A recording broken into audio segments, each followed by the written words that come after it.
let's talk about the Senate right now, because everybody not everybody, but a lot of people we've had in here today talking about issues, everything keeps coming back to 60 votes and the filibuster. And it didn't used to be this way. It didn't used to be that 60 votes were required to do everything. To do a filibuster, you used to have somebody out on the floor and talk their head off. Now that's not the case.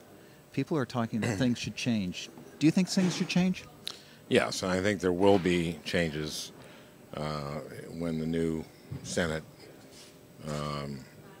comes in January, and there'll be tremendous movement, tremendous push for changes in these rules. I don't think we'll entirely get rid of the filibuster, but I think there'll be new rules to, for example, instead of making, I don't know what the number will be, whether it be 60, 55, 50, I don't know, or maybe we'll lose it completely, but let's say right now, I think it'd be fairer to say they've got to get to 40 rather than we've got to get to 60. Yeah.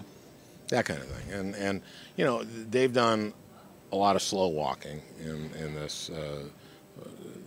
We talk about obstructionism, and just a lot of it is to slow things down. And we'll have a cloture vote, and it'll be 60-40, and it'll be on a nominee for something. And then we have to wait 30 hours for a vote, and 30 hours later, after the cloture is invoked, there'll be a 98-0 vote.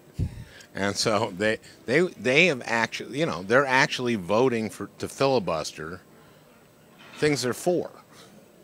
It used to be that you'd say, well, you know what, I'm against this bill, but it deserves an up or down vote. I'm going to vote for cloture.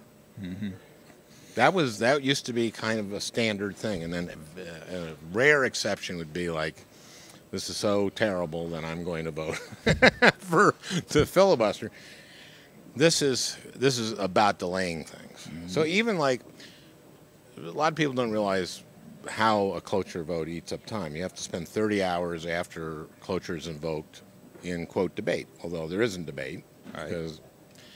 But nothing can happen really in a parliamentary way for that 30 hours.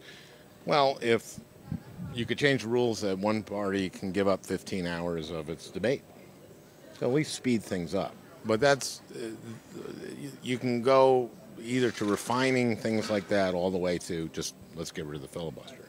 But I'm not sure.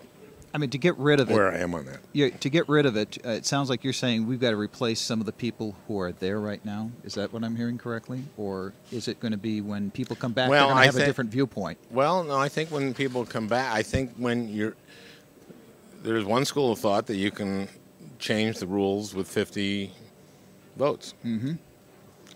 And with Biden there.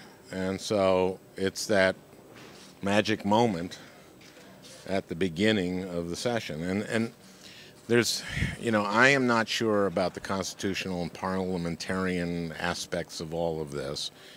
The House, of course, is not a continuing body, and because they're elected every 2 years, because a third of us, usually, this year more, are up for election. It is considered a continuing body, so it depends on how.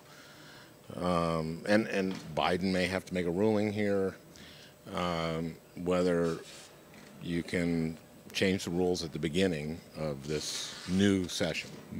So it sounds like one way or another, something's going to speed something up here, because we are in desperate need of a lot of things, and a lot of it's sitting at the Senate's door these days. Absolutely. There's no question about that. We are now at a system where we need 60 votes for anything. We have a Republican Party that is very disciplined.